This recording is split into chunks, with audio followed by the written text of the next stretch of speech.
நாம் நிர்மூலமாகாதிருக்கிறது கர்த்தருடைய கிருபையே. அவருடைய இரக்கங்களுக்கு முடிவில்லை. அவைகள் காலைதோறும் புதியவைகள். உமது உண்மை பெரிதாயிருக்கிறது.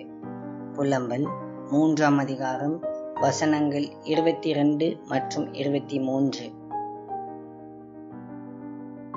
தேவன் நமக்கு கிருபையாக கூட்டி தருகின்ற ஒவ்வொரு புதிய நாளும் ஒரு வாய்ப்பாகும்.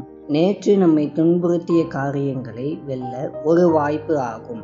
வாழ்க்கையில் நாம் மாற்ற விரும்புகிற காரியங்களில் உறுதியுடனும் விசுவாசத்துடனும் ஒரு படி முன்னேற ஒரு வாய்ப்பு ஆகும். நமக்கு எதிராக செயல்படுகிறவர்களை மன்னித்து அதை விட்டுவிட்டு முன்னேற ஒரு வாய்ப்பாகும். அன்பின் பரலோக தகப்பனே, இந்த நல்ல நாளுக்காக நன்றி. கர்த்தாவே, நீ செய்த எல்லா நன்மைக்காகவும் ஸ்தோத்திரம்.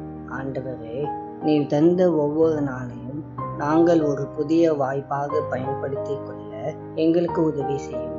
கடந்த நாளில் நடந்த காரியங்களை நினைத்து பார்த்து வீணாக்காமல் புதிய நாளை பிரயோஜனமாக செலவு செய்ய எங்களுக்கு உதவி செய்யும்.